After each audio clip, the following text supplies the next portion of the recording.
am going to share my screen. I have a few slides, just I'm going to pop in the Google Slides, so feel free to follow along. And we actually have some slides where you can type your own takeaways in it too, and we'll come to that at some point because we don't know everything. But just to, let me see if I can, sorry, I'm not very good at multitasking. Okay, let me know if you cannot see my screen. Oops. Okay. So just to introduce myself and Nancy, my name is Monique, and Nancy is here and is going to take the second half of this presentation. We're with the Mass Budget and Policy Center, and if you don't know us, we are a nonprofit, nonpartisan research organization. Sorry, let me turn off my heater in case it's making noise. And we focus a lot on the state budget and on revenue, and we're just going to kind of do some high level talking about the House Ways and Means budget particularly, but also kind of what that means for the rest of this budget cycle. So just to give you a peek at what we're going to talk about, we'll look at the big picture, particularly on the House Ways and Means budget proposal, and give a few spending highlights, some revenue highlights, and kind of go into what's next, which is also a question that we'll love to hear from you about. Just as a reminder, this is our state budget cycle. We just had the House Ways and Means proposal released, and House members have filed their amendments, and we'll debate and vote on them next week. So we're at this point in the cycle, and then the Senate, the similar Senate process kicks off in mid-May, and in June, hopefully we'll have the conference committee resolve the differences between the two versions, and then obviously the governor can veto and the legislature can override those vetoes. So this is just to ground us in where we are now. And I'm not going to read through this table, but feel free to download these slides and look at them yourself later. But these are the funding numbers for the adopted budget for our current fiscal year, fiscal 21. And then the current budget for fiscal 21 is our, we take the final adopted budget and account for all the SUPs and the PACs, any supplemental budgets, you know, money that's been moved from one fiscal year to another. So that's what current means. And then we have the governor's proposal for FY22 and the House Ways and Means. And Mass Budget does make a few little adjustments, so the bottom line tends to look different than what you might see in the State House press releases. We sort of account for things like the MBTA transfer from the sales tax, things like that. And just because this is easier for me to think of percentage change, because when you're looking at such massive numbers, it's hard to really understand them. And this is compared with FY21 current. So the change from FY21 current to governor and to House Ways and Means. And again, I won't read through this, but as you can see, there are either small proposed decreases or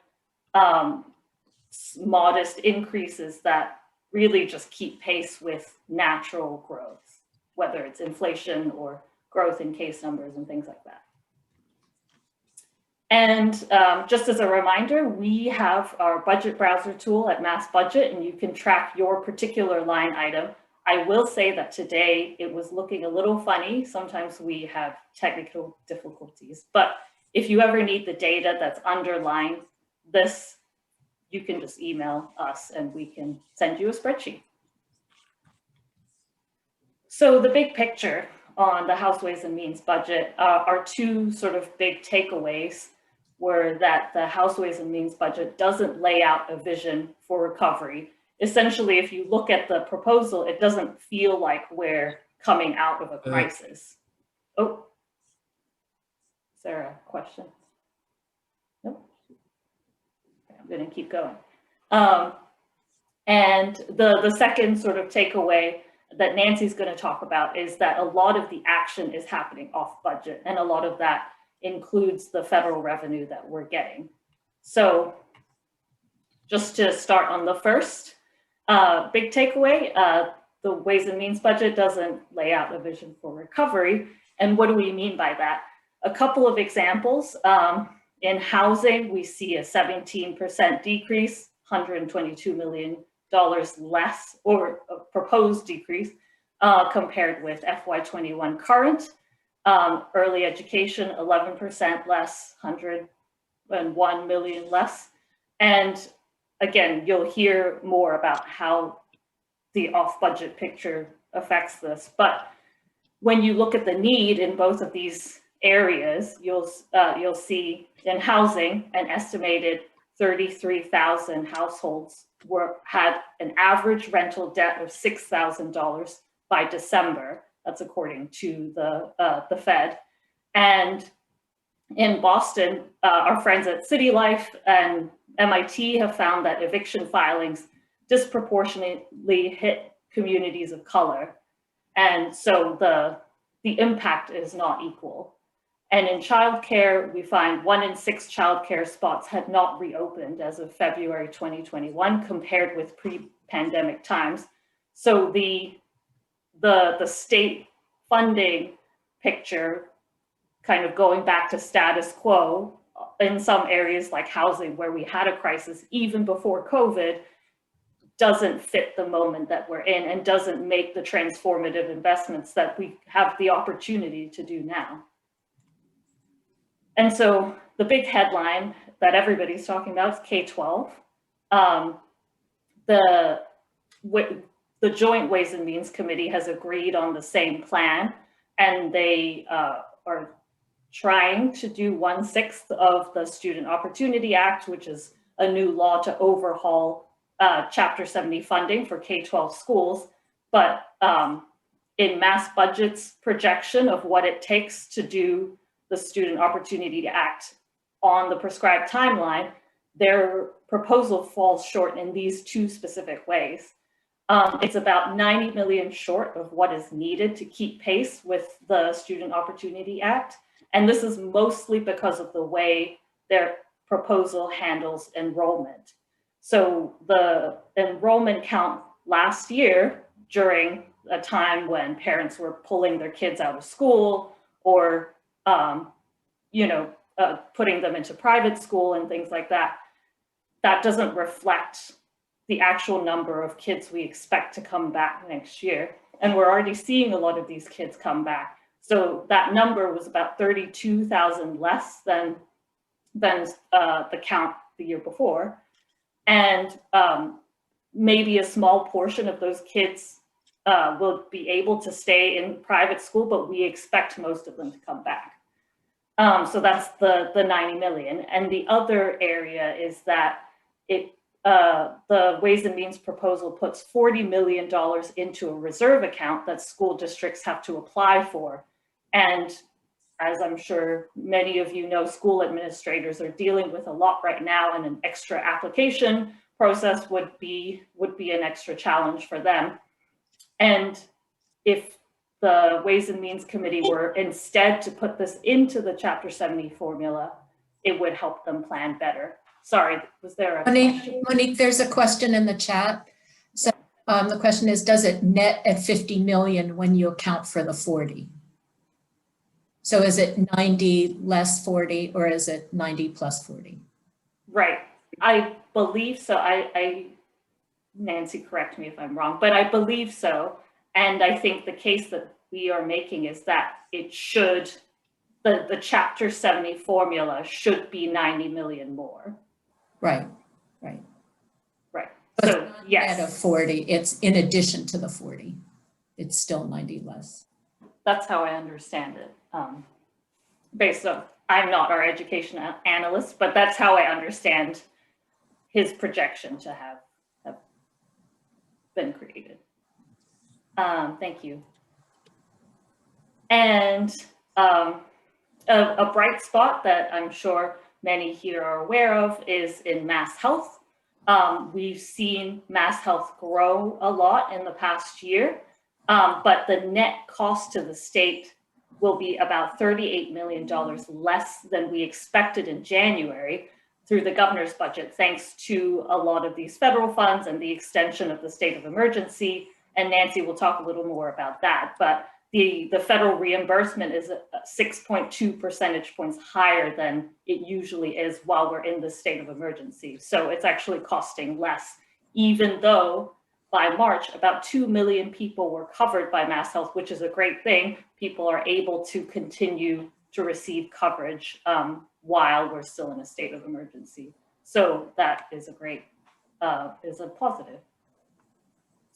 And then quickly on tax revenue, no major headlines. There were no major tax proposals. And from what we hear, there isn't much appetite for progressive taxes. The legislature may decide this May whether or not to put the Fair Share Amendment or the millionaire's tax on the ballot next year.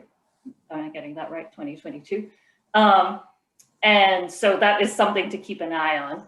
And it's also worth noting that a lot of wealthy households and corporations have done very well before and during the pandemic. So this is a good opportunity for them to pay their fair share and support our communities in a time of need.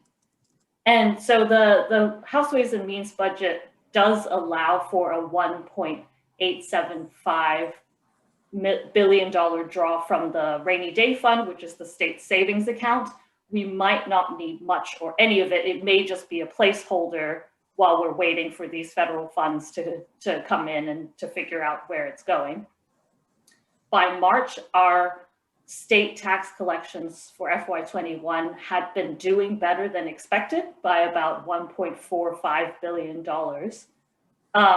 But our current revenue estimates for FY22 are still more than $1 billion behind pre-pandemic times. So even though things are not quite as bad as they seemed last year, there's still opportunities to raise more revenue, to do the things that we want to do.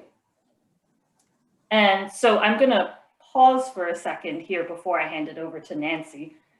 You should be able to go into this Google Doc and anonymously type in here if you have any takeaways that you want to share regarding the budget.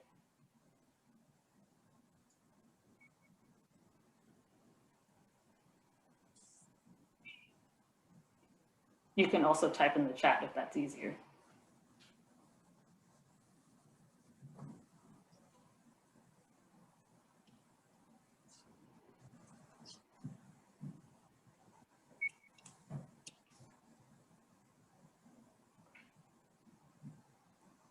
If folks are shy, no worries. We can move on. So I'm going to hand it over to Nancy for the second portion.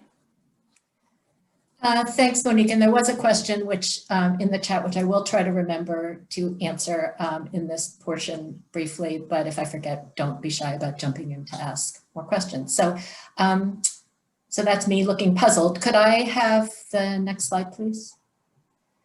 So we've talked a lot about federal relief, and there have been and will be billions coming to Massachusetts in federal relief. And you might say, well, where is it? You know, why isn't the state budget all of a sudden billions and billions of dollars bigger than it was before if we have all this new money coming in? That's actually it's a great question to ask yourself, and a perfectly reasonable question to ask yourself. And so I want to sort of share my understanding of how all of this federal relief fits and where it does and doesn't show up in the budget. So could I have the next slide? So there have been 6 major bills so far. I'm not going to go over all of these. And again, you can, sort of take a look at this slide in more detail afterwards, because you can have these slides for yourself. But just very quickly, these are the names of the official names of the bills and their nicknames and the dates when they were passed. And what I've put here is the amount so far that Massachusetts has received from each of these bills that comes to state agencies. Now you have to remember that these bills have done different things. Some of them, there have been huge amounts that have gone straight into people's pockets, like the stimulus checks or the economic impact payments, or that's billions and billions of dollars coming into Massachusetts and coming into the Massachusetts economy. But that's not going into the budget, that's going into your pocket. Okay, so that's one pot of money. Unemployment insurance expansions, these are dollars that are going into people's pockets, not showing up in the budget. There's also been billions of dollars coming to businesses, like the PPP loans, the payment protection loans. Those billions of dollars coming to Massachusetts, that's not showing up in the state budget. So you're not going to see those dollars in federal aid. There are dollars that have gone straight out to, to sort of for vaccinations and testing and sort of direct COVID response. That's not, most of that doesn't show up in the state budget. So it's really important to understand there are billions and billions of dollars coming into the state, not showing up in the state budget. However, there is some money showing up in the state budget, and I'll show you that in a minute, but there's also a lot more money there's a lot of money coming into the state and through state agencies, but it's also not showing up in the state budget. And that's money that what the sort of technical term for this is these are federal grants, and they go into a special fund called the Federal Grants Fund. It's not in the budget. It doesn't show up in the budget. It goes through, the agencies distribute these dollars and they go out in grants. And I'll show you some examples of that in a minute. So anyway, this chart here summarizes how much has come into the state so far through agencies, and much of it has gone into grants. Some of it, as you can see from the CARES Act, you might have heard of the Coronavirus Relief Fund. That is money that went into a special fund that's getting distributed. The American Rescue Plan will be bringing in lots of money. Some of it will be going into it's going to the state that the state will get to distribute. We'll talk about that. So a lot goes out to localities, and there are lots of grants. So I don't want to go into too much details here. This is just a nice kind of reference chart for you to look at to keep everything in perspective. So I see things in the chat here. Let me just, okay, yes. So we'll talk about these questions. Who decides where the money goes? Could I have the next slide? So again, where is all this money anyway? So on budget, there is some money on budget. And one of the big things on budget, we've all already heard a little bit about this, is federal revenue called FMAP, the Federal Medical Assistance Percentage, the federal reimbursement for Medicaid. That's our Mass Health program. That was in the Families First, one of it was the second of the 6 bills that passed. And it, as Monique said, it increased the reimbursement rate that the state receives for Medicaid. Now at least through the end of this calendar year. So that's good. And that extension happened after the governor proposed his budget. So that's a little bit why the governor's budget and the House Ways and Means budget look different on Mass Health. And that has brought in $1.4 billion more than expected in January into our state budget. And if you don't believe me about this, could I have the next slide? I'll show you where you can see this $1.4 billion right in, and you can see that it's on budget. So this slide shows you the governor's budget, House 1, and the House Ways and Means budget side by side. And at the beginning, probably in parts of the budget that you don't bother with, because this is sort of all the stuff that happens before you get to the line item appropriations, there's a section that shows the financial statement, sort of the balance sheet for this budget. And you can see, if you look, that the federal reimbursements total in the House budget, in House 1, in the governor's budget, is $1.4 billion less than the federal reimbursement total in the House Ways and Means budget. That right there is showing you the additional federal revenue coming in as FMAP, as the reimbursement for Medicaid, on budget in the state budget, Okay, so it's right there. This is an example of the Families First money showing up in our budget, and it's why our Mass Health program can continue to cover everybody without doing eligibility redeterminations. It can continue to grow to 2 million and still cost less than the governor thought it would, because we have all this additional FMA. So that's one example of on budget federal COVID relief. You're seeing it right here. Could I have the next slide? So there's another part of federal revenue, as I mentioned, and it's what we call off budget. And it goes into these federal grants, and you're familiar with a lot of these. These are things we know about. It's federal money that helps pay for school meals. It's federal money that pays for Head Start. It's federal money that pays for fuel assistance. There are hundreds of federal grant programs that we always get federal money for in these grants.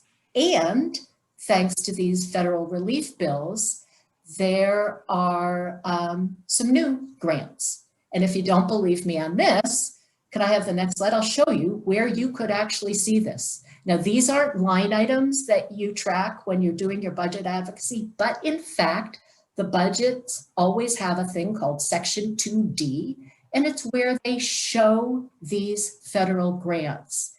And the fact of the matter is that the legislature does have the legislature has to approve the spending of federal grants. Even, the Head Start money coming in, the LIHEAP money coming in, the law requires that the legislature sort of appropriate this money. It's not part of the operating budget, it's this off-budget federal grants, but it shows you right there in the budget in Section 2D. And I've circled this, you can see, there's LIHEAP right there, the Low Income Home Energy Assistance Program. That's how much federal money we're getting. You can see the Community Services Block Grant, and you can see this new $11 million grant for Community Services Block Grant COVID-19. That's a new grant created by, I didn't go back and look at which one of the bills, but it's one of those 6 bills, added a new appropriation of 11,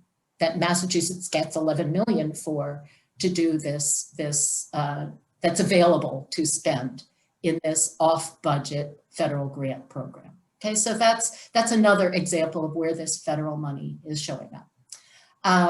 Could I have the next slide, Monique? So the third part of this sort of off-budget money going through state agencies goes straight out to communities. Okay, and if I could have the next slide, I'll show you an example. This is just selection of some of this federal money that's going straight out to communities. So I'm showing you here for Boston, Springfield, and Worcester, the money that's in House Ways and Means budget, the appropriated amount for Chapter 70, which funds K-12 education. You can see how much in millions Boston, Springfield, and Worcester are getting. And what I've put below that, shaded in sort of pale orange, is federal money coming through the different, you see which the CARES Act and that one with lots of initials is the December Reconciliation Appropriations Act, and then the American Rescue Plan coming up.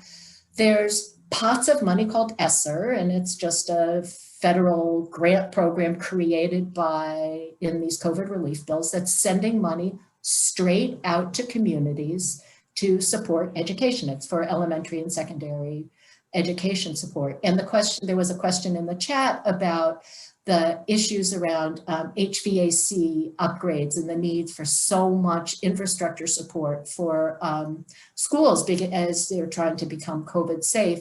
And not part of, these ESSER funds could be used for that. There's also additional money in the coronavirus relief fund going out to localities for school reopening money. So there has been federal dollars that schools have been using to be able to do some of the upgrades. So the point is that, there's a lot of new costs associated with COVID for the school. So I don't want you to think that all this extra money means the schools are just, have everything they ever need and more. There have been lots of new costs for these schools, but it is important to recognize that these federal relief bills have put money straight out to the schools. This isn't showing up in the budget. These are going straight out to communities.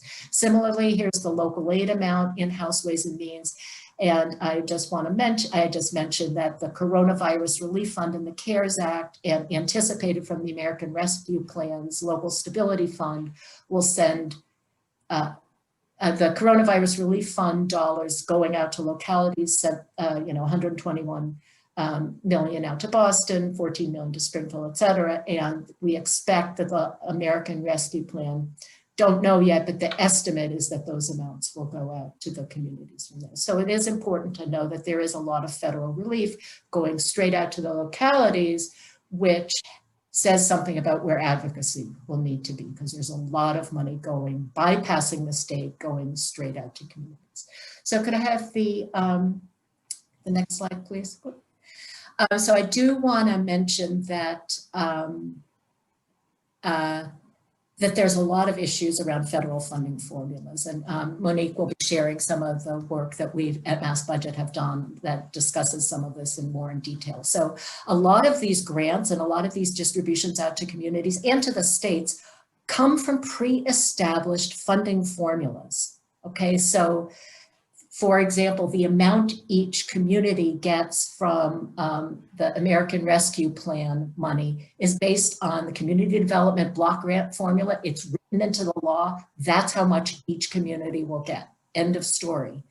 However, it's important to know that a lot of these formulas use population estimate numbers, which come from the census and other sort of census-derived estimates. And we know that there have been historic undercounts in the census, rapid community change. You know, the census, this is the 2010 census, they're still using, of course, and numbers that have evolved from that. So their towns can have changed a lot in the past 10 years. So there can be sort of systemic underfunding just based on these funding formulas that can affect some communities. And so it's really up to advocates in the community to call on policymakers to use state discretionary funds to make up the differences when you feel that your community is really not getting enough to meet the needs. There can be real equity impacts in that as well. So that's all I want to say on this before we sort of move to close up. But if there are any, I know there's a question here about, I think there were a couple of questions about who gets a say over the yes. distribution, the legislature. Yep. Yeah. So again, the legislature does have authority to have a say in all federal funds coming in, because that's what's written into the law. In the CARES Act, one of the things that happened is the legislature took a lot of the coronavirus relief funds and put them into a special off-budget trust. And that off-budget trust is controlled by the executive branch, not the legislative branch.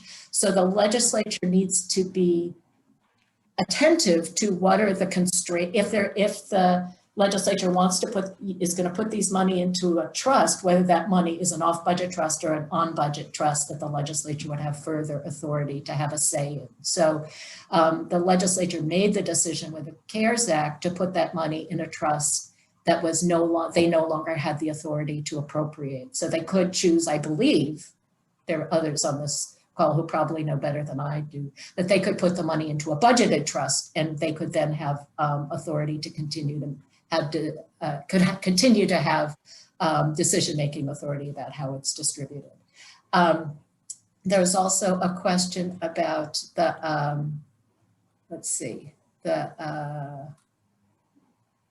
I know there's a mass health question, which I'll look at in a second, but the federal grant funding in the budget, can the legislature add language directing how the administration spend the funds? I don't know the answer to that.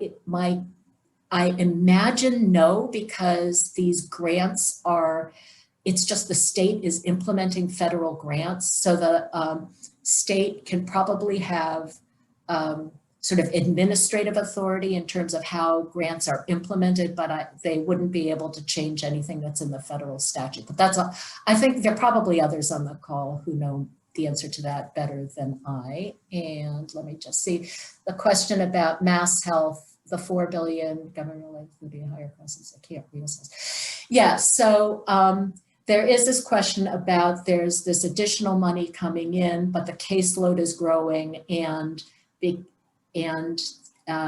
state can't reassess who's coming off. And, you know, I don't know what the balance is between how much more money is coming in than how much it's going to cost to maintain the current caseload. Although I believe back in January when we were talking to the administration, they were saying that the additional federal reimbursement was greater than the cost of the additional caseload, but I don't know what the balance on that is now. But, you know, it probably just depends on healthcare utilization too. Utilization of Mass Health really changed during the pandemic as a lot of non-emergency healthcare was postponed. So some of that will, you know, since it's a reimbursement for services, some of that may change. And any other questions from you?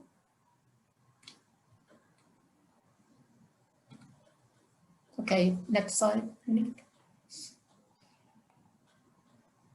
So I think this question of what's next is something we'd like to put to you all in this group, but here are just a couple of our thoughts at Mass Budget. Based on everything that Nancy just talked about and how much money is showing up outside the budget, advocacy outside the typical state budget cycle this year feels more important than maybe in other years. So that's, you know, through local governments, through supplemental budgets, which are separate bills to add money to a particular budget year. And those don't sort of follow the usual timeline of a budget cycle. So that may be something to keep an eye on. And, you know, something that we've talked about in Mass Budget is that the Ways and Means chairs said that they want to wait until June to kind of decide what to do with this American Rescue Plan money, the $4.5 billion coming to the budget. And they could hold an extensive public engagement process to ask communities how best to use and distribute those funds. We haven't heard that they're planning to do that, but, you know, they could make an effort around that. So those are kind of our thoughts on what this means for budget advocacy this year. But we also have more Post-its if you want to type your anonymous thoughts, or you can type it in the chat, or we can just open it up for discussion.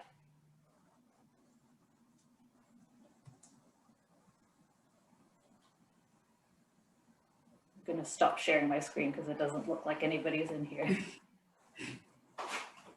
Thank you, Nancy and Monique, for a really great presentation. Now we're going to open up the floor for one or two more questions. And we have a question here in the chat from Maddie. Could you clarify what you expect to be allocated in a supplemental budget? Monique, can I jump in on that? I think the expectation is that we do know that the legislature has been frustrated with their limited impact over the allocation of the large pot of money that came in from the CARES Act and the Coronavirus Relief Fund. And I think they don't want that. I think they would like to have more say in the money coming in from the American Rescue Plan. So our expectation is that the large pot of money, it's, you know, 4.5 billion coming to the state alone, portions of that would happen. They said that they're not putting it in the budget, so it would have to be spent in some sort of supplemental budgetary legislation. And again, the question is, are they going to do like what they did in the CARES Act with Chapter 124 last year, where they had this big sup and it put all the money into an off-budget trust, or are they going to do something different? But it will probably happen through some sort of supplemental piece of legislation rather than in the operating budget. That's our expectation. Thank you, Nancy. And we encourage folks to raise their hand or put their questions into the chat. And I reposted the link to the mass budget slides in the chat, so feel free to look through those slides and again, add your key takeaways on slide 14, 15 and at the end of the presentation. So we have a question here from Alexis. How do localities decide how to spend money from the federal relief package that goes straight to them? And is there a particular formula that's used to allocate money from agencies across agencies within a city or town? So I'm really going to defer to the local finance experts on this call because I think there are some. That is certainly not I. I can say that the formula says how much money a town will go. I can imagine. I know in my town, sometimes there's rules about sort of splits between the town government and school government, but I don't know beyond that.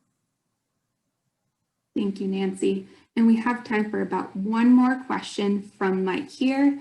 Could you elaborate on a budgeted trust and how we can use that tool in our advocacy? Yeah, that's a great question. And again, I'm not an expert on, on